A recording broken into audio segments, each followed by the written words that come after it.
You're listening to the Hour of the Time. I'm William Cooper. Folks, I get faxes and letters all the time. I've got to read you a fax and explain a couple of things. It says, Mr. Cooper, on January 16th, 1995, you scolded us, your listeners, for spreading rumors. Then you turned right around and read a story out of a newspaper that you said was unproven. It is hard to believe our military would allow a leak of this magnitude to take place. As you said, there are no leaks. Do you really believe that Clinton would order the commanders of United States submarines to turn in their launch keys? Mr. Cooper, will you please use some of your airtime to teach, not spoon-feed us, your listeners, on how to research and prove the rumors that we hear? Not all of us have had the pleasure of having the U.S. military teach us the difference between truth and fiction. Good shows on 1/17/95. Looking forward to tonight's show. Folks, I want you to understand, unless you can show me a contract with my signature on it saying that I owe you something, then you can forget all this crap, because that's what it is. I don't owe you anything. In fact, most of you are getting much more than you ever will deserve from me, and I've placed my life on the line. I've taken food out of the mouths of my family members to try to save this country. I've been seriously injured in this fight. So, don't do this to me. You haven't got the credentials, nor the time on this battlefield to do this to me. And I get this kind of crap all the time. A rumor is something that's unfounded, that has no source, that you cannot point to, that you cannot track down. I did not spread a rumor. I read you the story from a newspaper. I cited the source of the newspaper, not only the source of the newspaper, but the news wire service that furnished the newspaper with the story. I did not say that Clinton ordered anybody. I said the newspaper said it. And I don't know if they've turned in their launch keys or not. I suspect if they were ordered to, that they either have or will very shortly. And as you heard last night, and you will continue to hear tonight, whether they have done it yet or not, they will do it at some very near time in the future. And no, I'm not going to teach you how to do research. That was the job of your parents and your school teachers. And if you didn't learn it there, then you better get down to the library and find a book on how to research.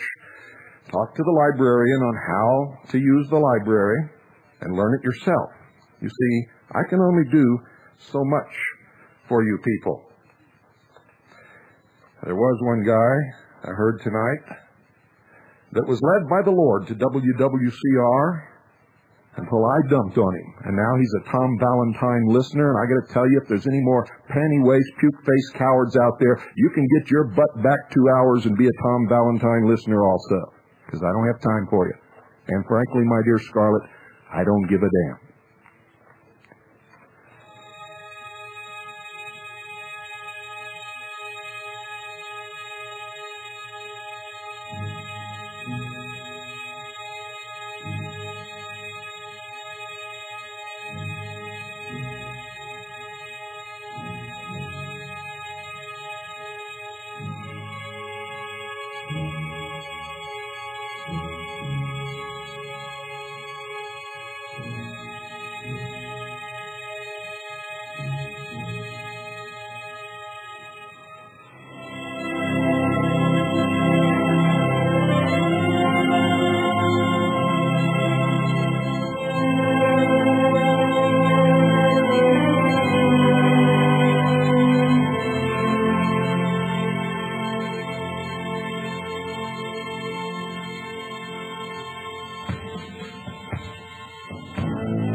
This is from document 55, October 24th, 1950, United Nations.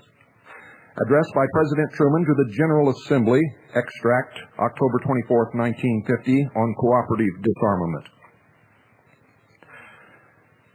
And I'm going to excerpt paragraphs out of this speech. Quote, disarmament is the course which the United States would prefer to take. It is the course which most nations would like to adopt. It is the course which the United Nations from its earliest beginnings has been seeking to follow. First, the plan must include all kinds of weapons. Outlawing any particular kind of weapon is not enough. The conflict in Korea bears tragic witness to the fact that aggression, whatever the weapons used, brings frightful destruction. Second, the plan must be based on unanimous agreement. A majority of nations is not enough. No plan of disarmament can work unless it includes every nation having substantial armed forces. One-sided disarmament is a sure invitation to aggression. Third, the plan must be foolproof. If real disarmament were achieved, the nations of the world, acting through the United Nations, could join in a greatly enlarged program of mutual aid. As the cost of maintaining armaments decreased, every nation could greatly increase its contributions to advancing human welfare. All of us could then pool even greater resources to support the United Nations in its war against want. Harry Truman was a 33rd degree Freemason of the Scottish Rite.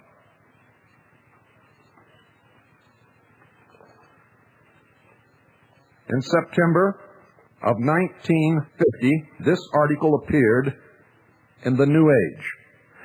It is the magazine of the House of the Temple, of the Supreme Council, of the 33rd degree of the Scottish Rite of Freemasonry. And I quote, God's plan is dedicated to the unification of all races, religions, and creeds. This plan, dedicated to the new order of things, is to make all things new.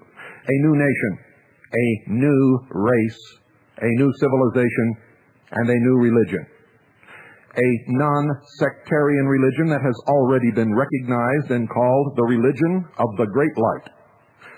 Looking back into history, we can easily see that the guiding hand of Providence has chosen the Nordic people to bring in and unfold the new order of the world. Records clearly show that 95% of the colonists were Nordics, Anglo-Saxons. Providence has chosen the Nordics because the Nordics have prepared themselves and have chosen God. The Nordics are God's chosen people, always looking for more light on the mission of life. Just as Providence has chosen the Jewish race, the children of Israel, to bring into the world righteousness by carrying the 10 Commandments, which emphasize, remember the Sabbath day and keep it holy, so also Providence has chosen the Nordic race to unfold the new age of the world, a Novus Ordo Seclorum. One of the first of the Nordics to reach the New World was the Viking Leif Erikson. He sailed from Norway to bring to his people in Ireland a new message. The message of the Christian people in Ireland's new message. The message of the Christian God.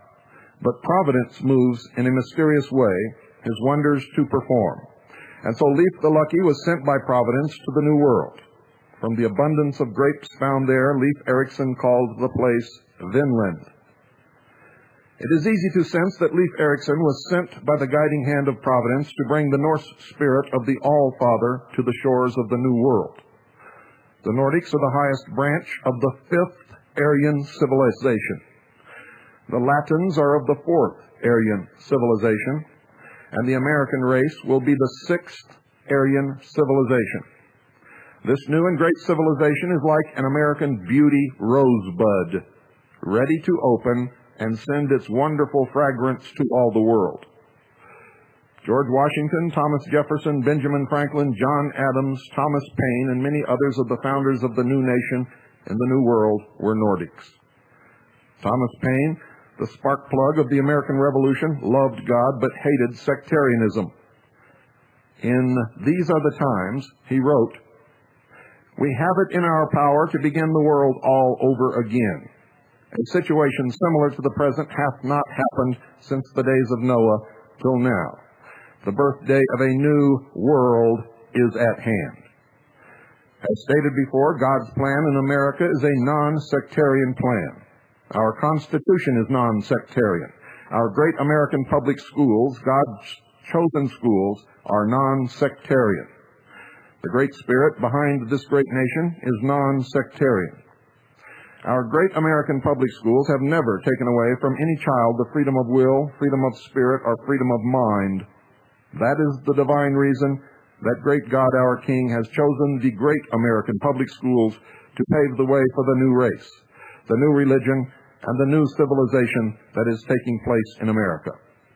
Any mother, father, or guardian who is responsible for the taking away of freedom of mind, freedom of will, or freedom of spirit is the lowest criminal on this earth, because they take away from that child the God-given right to become a part of God's great plan in America for the dawn of the new age of the world, end quote.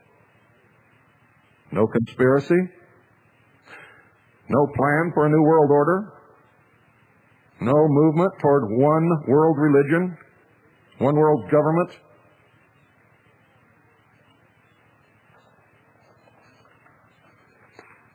September 1950 and the new age. Look it up yourself.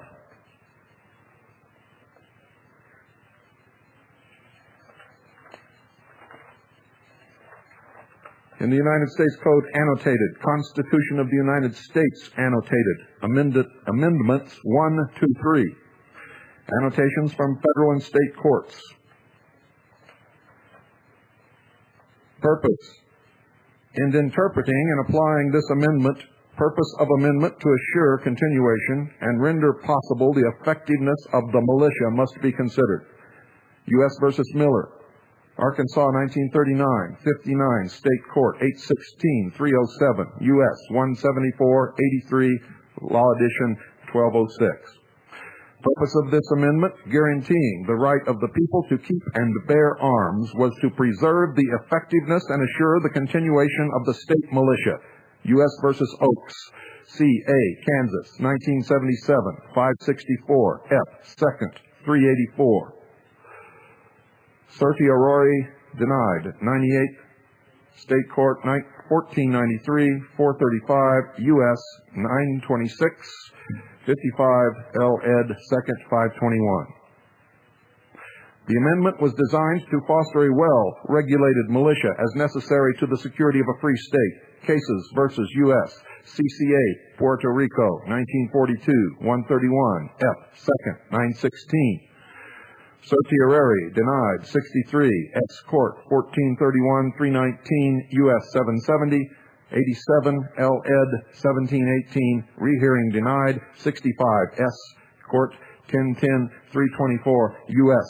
889, 89, L. ed. 1437. The hour, the time is the only place that you get the truth, ladies and gentlemen. It's the only place that you ever learn what's really happening, who's bringing it about, what you should do. And we even tell you where we got it. Collective right of militia is limited to keeping and bearing arms, the possession or use of which has a reasonable relationship to a well-regulated militia. U.S. versus Warren, C.A., Ohio, 1976, 530, F. 2nd, 103. Certiorari denied. 96, S. Court, 3168, 426, U.S. 948, 49, L. ed. 2nd, 1185. Right to bear arms is not an absolute bar to congressional regulation of the use or possession of firearms, and its guarantee extends only to use or possession which has some reasonable relationship to the preservation or efficiency of a well-regulated militia. Cody versus U.S. C.A. Moe. That's Missouri, 1972. 460 F. 2nd, 34. Certiorari denied. 93 S. Court, 454, 409. U.S. 1010, 34 L. ed. 2nd, 303. See also Burton versus Sills, 1968. 248 A. 2nd, 521. 53, New Jersey. 86, appeal dismissed. 89, S Court. 1486, 394, U.S. 812, 22, L. Ed. 2nd, 748, Rawlings versus Illinois Department of Law Enforcement, 1979, 391, N.E. 2nd, 758, 29, Illinois, December, 33373, Illinois, appealed 3rd, 267, Brown versus City of Chicago, 1969, 250, N.E. 2nd, 129, 42, Illinois 2nd, 501, State versus Skinner, 1973, 203, N.W. 2nd, 161, 189, Nebraska 457. Next time you see a gun control nut, flash this stuff in his face. I couldn't believe that supposedly intelligent militia leaders went to the Donahue show without the quotes and the backing in the law that they needed to beat that socialist communist puke at his own game. The man who flashed the second article in Amendment to the World and left out the phrase, the right of the people. A person's right to bear arms is guaranteed by this amendment does not extend to pistols or other readily concealable weapons. Rather, that guarantee protects only right to be armed with weapons suitable for use by militia in warfare and for the general defense of the community. Guida versus Deere, 1975, 375, New York, S. 2nd, 826, 84. Miscellaneous 2nd, 110, modified on other grounds, 387, New York, S. 2nd, 720, 54, AD 2nd, 86. The word arms in the connection, we find it in the Constitution of the United States, refers to the arms of a militiaman or soldier, and the word is used in its military sense. The arms of the infantry soldier are the musket and bayonet, of cavalry and dragoons, the saber, holster, pistols, and carbine, of the artillery, the field piece, siege gun, and mortar with sidearms. English versus State, 1872-35, Texas 476. This amendment guarantees a collective rather than an individual right. U.S. versus Warren, C.A., Ohio, 1976, 530, F. 2nd, 103, certiorari denied, 96, S. Court, 3168, 426, U.S. 948, 49, L. Ed. 2nd, 1185. Constitutional right to keep and bear arms applies only to the right of the state to maintain militia and not to individuals' right to bear arms. Stevens versus U.S. C.A., Kentucky, 1971. 440, F. 2nd, 144. See also application of Cassidy, 1944. 51, New York, S. 2nd, 202, 268. Appellate Division, 282. Re-argument denied, 63. NY, S. 2nd, 840, 270. Appellate Division, 1046. Affirmed, 73. NE, 2nd, 41. 296. New York, 926. Com versus Davis, 1976. 343. NE, 2nd, 847. 369. Massachusetts, 886. Photos versus City of Toledo, 1969, 250, NE, 2nd, 916, 19 Ohio Miscellaneous, 147, Harris versus State, 1967, 432, P, 2nd, 929, 83, Nevada, 404. This amendment does not imply any general constitutional right for individuals to bear arms and form private armies. Vietnamese Fishermen's Association versus Knights of the Ku Klux Klan, D.C., Texas, 1982, 543, F, Supplement 198.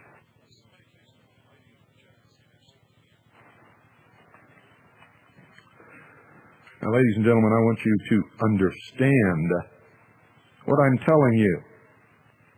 You don't have a right to keep a weapon to hunt. You don't have a right to keep a weapon to protect your house. You only have a right guaranteed by the second article in Amendment to keep a right for the protection of the state and the Constitution. The right to keep and bear arms is for the militia. I've been telling you this over and over and over again. You must join a militia or lose your right to keep and bear arms. You must. The militia cannot be restricted on any arms, as you've already heard. You may have a militia of artillery. You may have a militia of armor. You may have a militia of cavalry if you think horses are going to cut the mustard. And you can have an infantry militia. But you must have a militia, or your right to keep and bear arms is in dire jeopardy.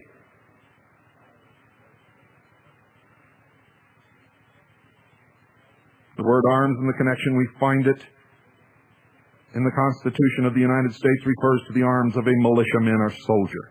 And the word is used in its military sense. The arms of the infantry soldier are the musket and bayonet of cavalry and dragoons, the saber, holster, pistol, and carbine. Of the artillery, the field piece, siege gun, and mortar with sidearms. You must be a legal and lawful militia. If you are not, you will lose your right to keep and bear arms, because this amendment does not apply any general constitutional right for individuals to bear arms and form private armies. There are many, many more cases listed here. Self-defense is not substantive right conferred directly by this amendment, and thus no constitutional right of federal employee was violated by her discharge upon basis of assault incident in which employee claimed to have acted in self-defense. Fields versus Harris, C.A., Missouri, 1982, 675, F. 2nd, 219. Certiorari denied, 103, S. Court, 153, 459, U.S., 869, 74, L. Ed. 2nd, 128. This amendment does not contemplate within its express limitation on powers of the national government granting defendant right to carry two sword-like weapons in his belt for the purposes stated, namely, that he might need them and that he wanted to be prepared. Masters versus State, Texas, Appeal, 3rd District, 1983, 653, SW 2nd, 944, affirmed, 685, SW 2nd, 654, certiorari denied, 106, S. Court, 155, 88, L. Ed. 2nd, 128. Applicability to state or federal government. Supreme Court has stated that the Second Amendment declares that it shall not be infringed, but this means no more than that it shall not be infringed by Congress. This is one of the amendments that has no other effect than to restrict the powers of the national government. Therefore, right to keep and bear arms under this amendment is not fundamental right, which state cannot regulate. Quilici versus Village of Morton Grove, C.A., Illinois, 1982, 695, F. 2nd, 261. Certiorari denied, 104, S. Court, 194, 464, U.S. 863, 78, L. Ed. 2nd, 170. Are you beginning to get the message? I've been trying to teach you, and I look out, and I get letters, and I see what you're doing, and you send me your militia material, and I see that you're nothing but a bunch of children playing games. And you'd better straighten it up real quick. Real quick.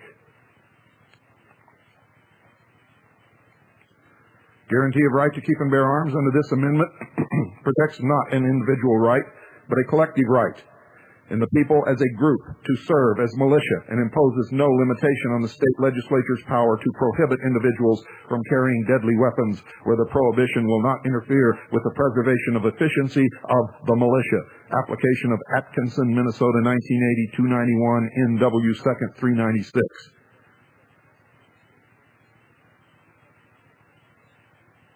Right to bear arms under state constitution or state decisional law is not an absolute right.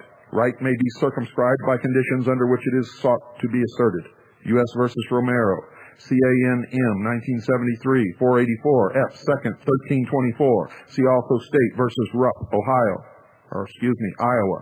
1979, 282, N.W. 2nd, 125. State versus Dawson, 1968, 159, S.E. 2nd, 272. North Carolina, 535. Bristow versus State, Alabama, C.R. Appeals, 1982, 418. S.O. 2nd, 927. This amendment places no limitation on power of state legislators to enact gun control legislation. People versus Morrell, 1984, 475, NYS, 2nd, 648, 101, AD, 2nd, 927. There is no absolute constitutional right of an individual to possess a firearm. Thompson versus Doretta, D.C., Utah, 1982, 549, F, Sup, 297. Appeal dismissed. 709, F, 2nd, 1343. See also State versus Winkleman, 1981, 442, N.E., 2nd, 811, 2nd, Ohio, App 3rd, 465, 2, O.B.R. 561. Municipal ordinance requiring that persons seeking to possess handgun first obtain identification card in order to demonstrate their entitlement to possess such weapon did not violate this amendment, since it did not infringe upon maintenance of well-regulated militia right which this amendment seeks to protect.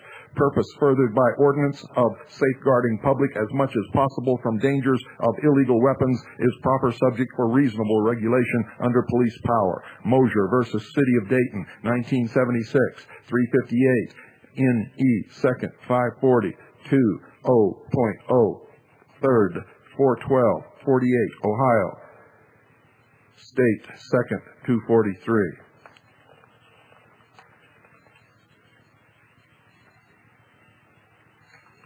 I bet you're paying attention, aren't you? City ordinance prohibiting registration of any handgun after April 10th, 1982, unless it was validly registered to current owner in city before April 10th, does not infringe on constitutionally protected right. Sklar versus Byrne, D.C., Illinois, 1983, 556, F. Sup, 736, affirmed, 727, F. 2nd, 633. Even where this amendment is applicable, it does not constitute an absolute barrier to congressional regulation of firearms. U.S. versus Warren, C.A., Ohio, 1976, 530, F. 2nd, 103, certiorari denied, 96, S. Court, 3168, 426, U.S. 948, 49, L. ed. 2nd, 1185. Regulation of dealers in firearms under Omnibus Crime Control and Safe Streets Act, 18 U.S.C.A., Section 921 et sec. Does not infringe on rights under this amendment of people to keep and bear arms, absent a showing that licensing in any way destroys or impairs efficiency of a well-regulated militia. U.S. versus Gross, D.C., Indiana, 1970, 313, F. Sup, 1330, affirmed, 451, F. 2nd, 1355. USCA, Section 5861, under which defendants were convicted of possession of unregistered firearms, did not violate defendants' right to bear arms. U.S. versus Brimley, CA 6, 1976, 529, F. 2nd, 103. National Firearms Act 26, USCA, LRC 1939, subsection 2720, 2733, 3260, through 3263 did not violate this amendment in absence of showing of any reasonable relationship between such weapons and a well-regulated militia. U.S. versus Miller, Arkansas, 1939, 59, State Court, 1816, 307, U.S. 174, 83, L. ed. 1206. You must have a militia. You must have a militia. This, ladies and gentlemen, is from, well, let's take a break. I need a sip of coffee.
Swiss America Trading.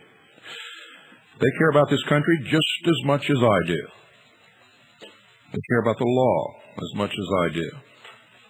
They care about responsible and good Americans just as much as I do. They don't want to see you go down the tubes. They believe in the message of this broadcast. Over the years that we've been together, I've become very good friends with Craig Smith and Gene Miller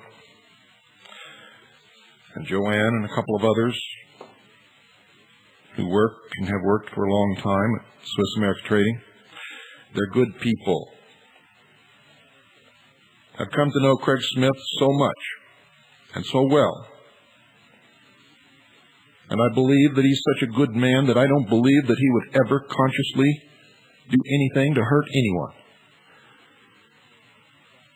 And so as he backs his product with guarantees and with assurances and with a buyback policy, and as he records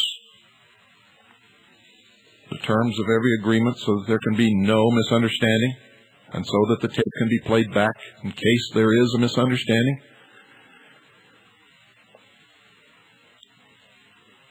I back Craig Smith and Swiss America Trading. You see, I've given my promise to you that if anything ever goes wrong there, I'll get with Craig Smith, and I assure you we will make it right really quick. You need real money.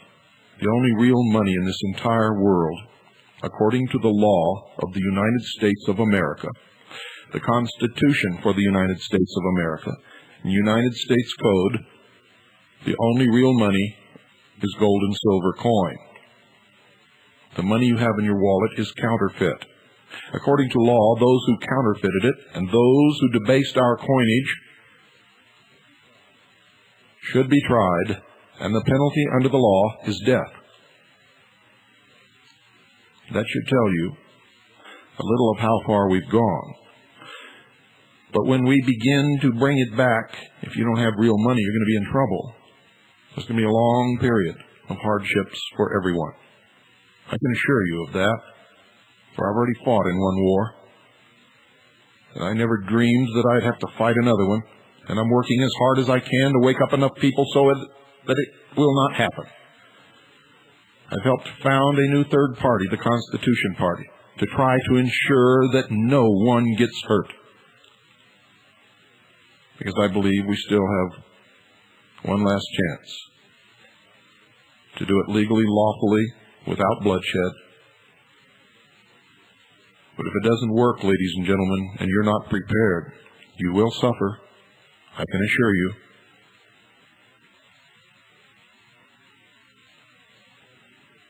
And I can tell you with no hesitation whatsoever that if we do not wake up enough people to effect the change, to restore this nation to Republican government, blood will run in the streets of America.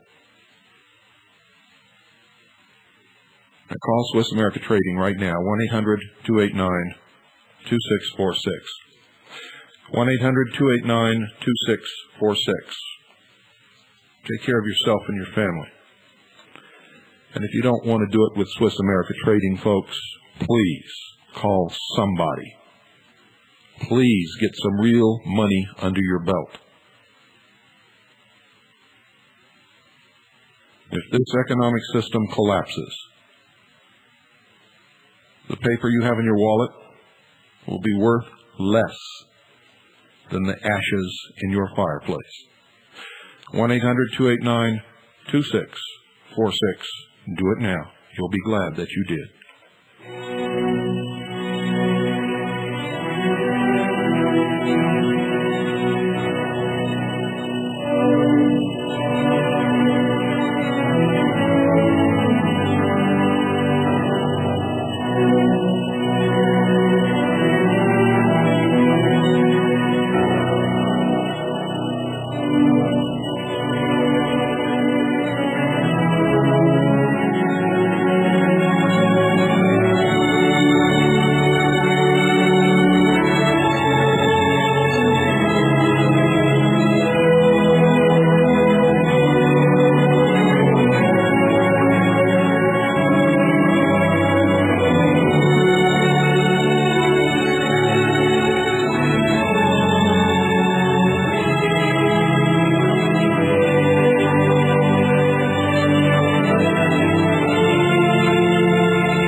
from the Yearbook of the United Nations, 1978, Volume 32, Department of Public Information, United Nations, New York.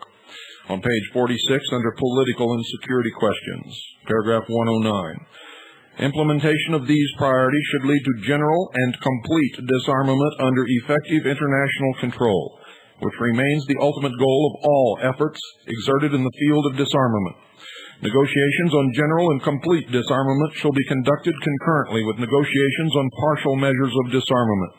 With this purpose in mind, the Committee on Disarmament will undertake the elaboration of a comprehensive program of disarmament encompassing all measures thought to be advisable in order to ensure that the goal of general and complete disarmament under effective international control becomes a reality.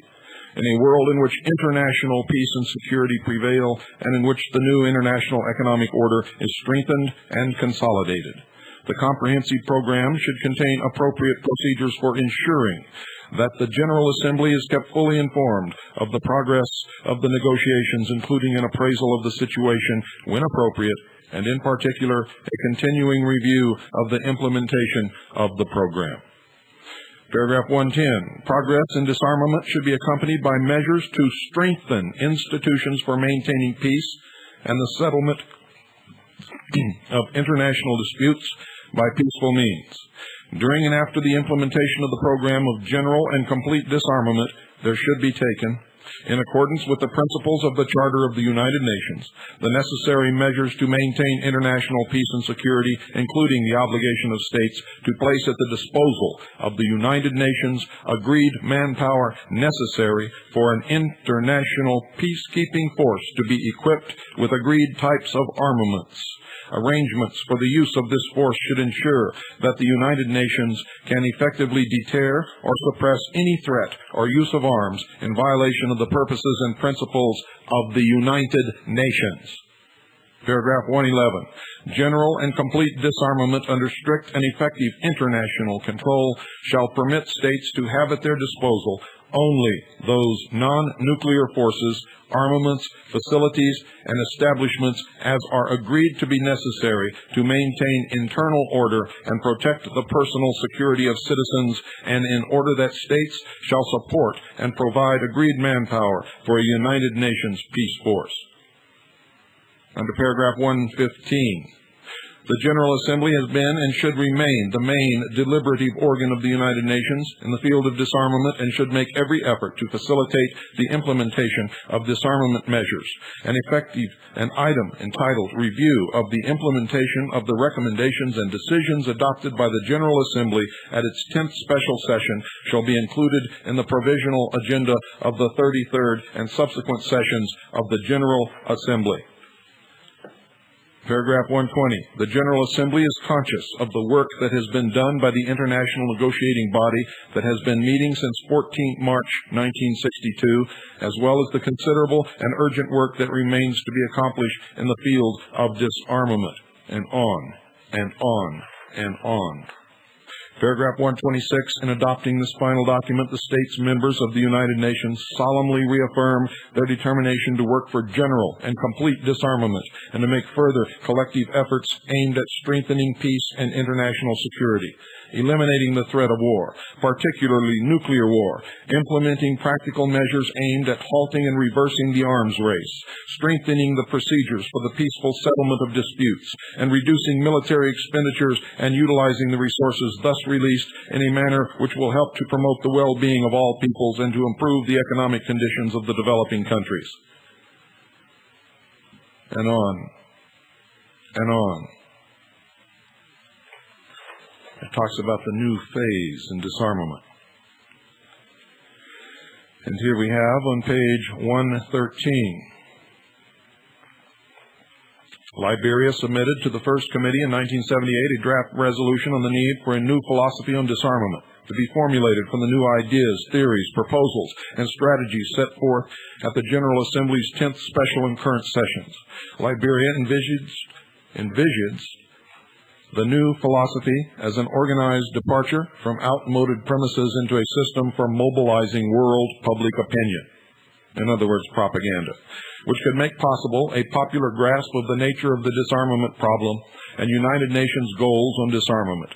Introducing the text, Librarius suggested that all the new ideas and concepts on disarmament should be fused into a single principle of an integrated philosophy, perhaps as a new world disarmament order. Its format perhaps as a doctrine or as a philosophical declaration.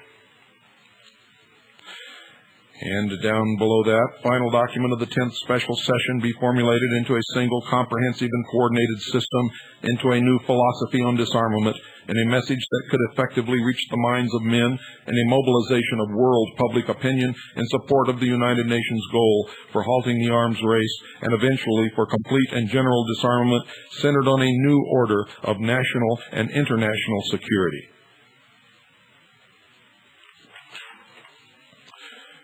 On page 121, on 30 June 1978, at the 10th special session, the General Assembly decided to establish a disarmament commission composed of all member states of the United Nations. The commission was asked to report on organizational matters to the Assembly's regular 1978 session. What's wrong with this, folks? You say I'm against peace in the world? Not on your life. You say I'm against world government? No, not if it's done properly. We've been lied to. We've been deceived. We've been manipulated. We've been scammed. Our nation has been stolen out from under us. There are no protections for individual rights in the United Nations Charter or in any of the resolutions passed by the United Nations since its inception. If you take the UN Charter and put it side by side with the old Soviet Constitution, they are the same. The man most responsible for writing the United Nations Charter, ladies and gentlemen, was found to be a communist spy, was tried, convicted, and placed where he belongs, in jail. Who was that? You go dig it out. And the supreme law of the land, ladies and gentlemen, United States Code annotated, Constitution of the United States annotated, Articles 2 to 7, annotations from federal and state courts. Listen carefully to what I'm telling you. For all of you who have not believed what I've been putting out as the message to this nation and to the world, you had better listen.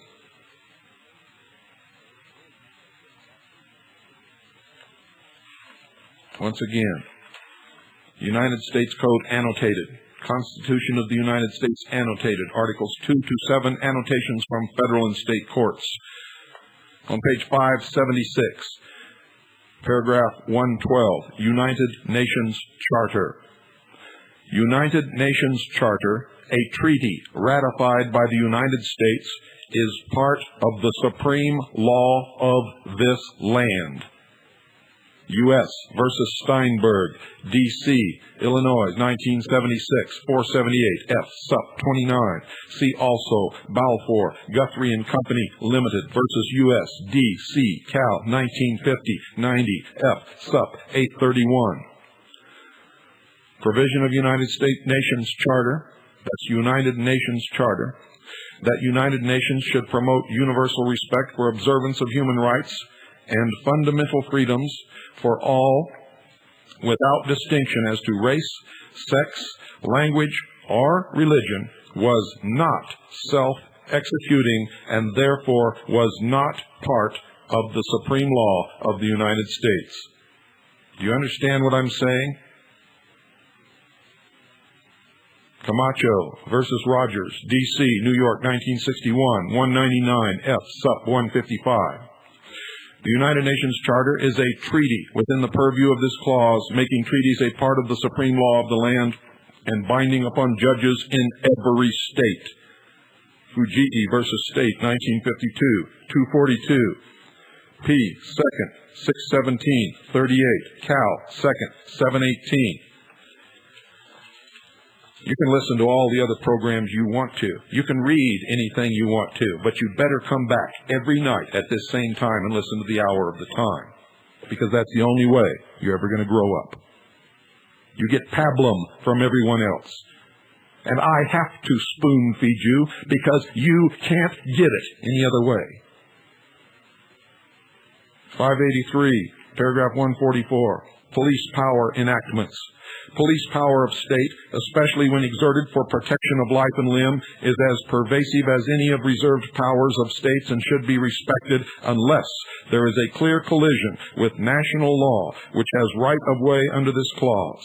Kessler versus Department of Public Safety, Financial Responsibility Division, State of Utah, Utah 1962, 82 S Court 807, 369 U.S. 153, 7 L Ed 2nd 641. In the application of this principle of supremacy of an act of Congress in a case where the state law is but the exercise of a reserved power, the repugnance or conflict should be direct and positive, so that the two acts could not be reconciled or consistently stand together, and also that the act of Congress should have been passed in the exercise of a clear power under the Constitution, such as that in question, Sinott versus Davenport, Alabama, 1859, 63, U.S. 227, 22, Hal, 227, 16, L. Ed. 243. Treaty conflicts generally, 154, paragraph 154 on page 589. Treaty conflicts generally. State law must yield when it is inconsistent with or impairs the policy or provisions of a treaty or of an international compact or agreement. U.S. versus Pink, New York, 1942, 62, S.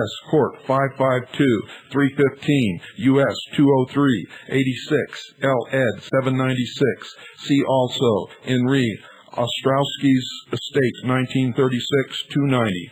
New York State, 174, 160, miscellaneous 482, State versus Arthur, 1953, 261, P. 2nd, 135, 74, Idaho, 251. The treaty-making power has been surrendered by the states and given to the United States, and treaties are as binding within the territorial limits of the states as they are elsewhere throughout the domain of the United States. Baldwin versus Franks, Cal, 1887, 7 S. Court, 656, 763, 120, U.S. 682, 30, L. Ed. 766. See also Nielsen versus Johnson, Iowa, 1929, 49, S. Court, 223, 279, U.S. 47, 73, L. Ed. 607, Majorano versus Baltimore, etc. And there's two more paragraphs of citations which I'm not going to read. You can look it up. It is the declared will of the people of the United States that every treaty made by the authority of the United States shall be superior to the Constitution and laws of any individual state. Ware versus Hileton, Virginia, that's Virginia, 1796. 3 U.S. 199. 3 Dahl, 199. 1 L. Ed. 568. See also N. Re. Wyman, 1906. 77. N. E. 379. 191 Massachusetts. 276. 114. M. St. Rep. 601. State statutory provisions yields to any applicable provision of any valid treaty of the United States with foreign country, since treaties constitute part of supreme law of the land. D. Tenorio versus McGowan, C.A. Miss, 1975, 510, F. 2nd, 92, rehearing denied, 513, F. 2nd, 294. Certiorari denied, 96, S. Court, 150, 423, U.S. 877, 46, L. Ed. 2nd, 110.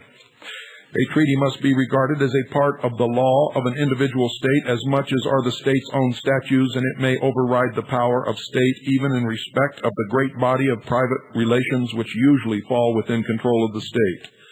Amaya versus Stanalind Oil and Gas Company, CCA Tex 1947, 158F 2nd 554, certiorari denied 67, S Court 1191, 331 U.S. 808, 91 L. Ed. 1828, rehearing denied 67, S Court 1530, 331 U.S. 867, 91 L. Ed. 1871. A treaty is supreme law of the land, and even state law must yield when it is inconsistent with or impairs policy or provisions of a treaty. Oregon Pacific Forest Products Corporation versus Welsh Panel Company, D.C., or 1965, 248 F. Sup. 903. You see, when I've been telling you that we don't exist as a country anymore, the Constitution is not in effect. Anywhere that it conflicts with the United Nations Charter, under the United Nations Treaty, and the United Nations Participation Act, the United Nations will prevail. We are a vassal state of a world government and have been since 1945.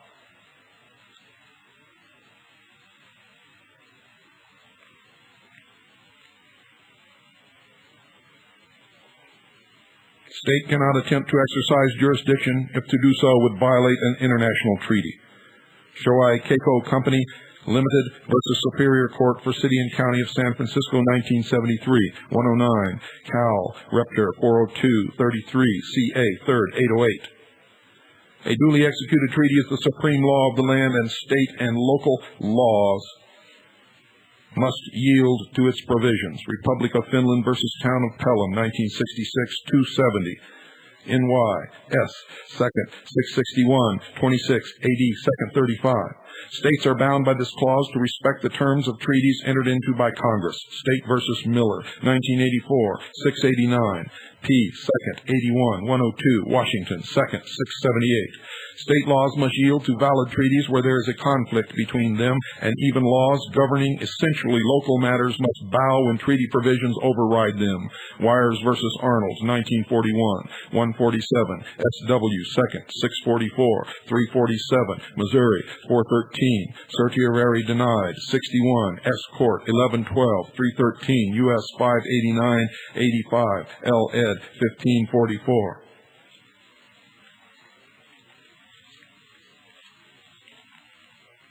Page 591, paragraph 172, sovereign immunity generally. The federal government, its agencies, and instrumentalities have general sovereign immunity under this clause from state or local control of governmental functions. Mon versus U.S. C.A. Cal, 1965, 347, F. 2nd, 970. Implied federal governmental immunity from state regulation extends to the performance of governmental activities or functions by federal instrumentalities, federal officers and agents. Beauregard Elect Co-op Incorporated versus Louisiana Public Service Commission, L.A. 1979, 378, S.O. 2nd, 404. And on, and on, and on. I could cite cases all night in front of this microphone showing you what I am talking about and what I have been trying to tell you and what you have been ignoring for years.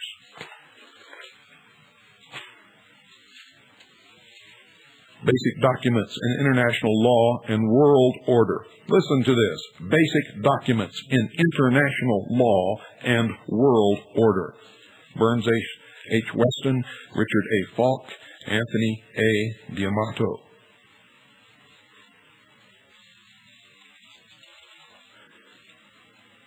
Page 138, paragraph 2.25. Final Act of the United Nations General Assembly Special Session on Disarmament, adopted by consensus on June 30th, 1978. Adopts the following final document of this special session of the General Assembly devoted to disarmament. Ladies and gentlemen, you can look it up. We're out of time. We'll continue this tomorrow night, if I'm still alive. Good night. God bless each and every one of you. And God save this republic.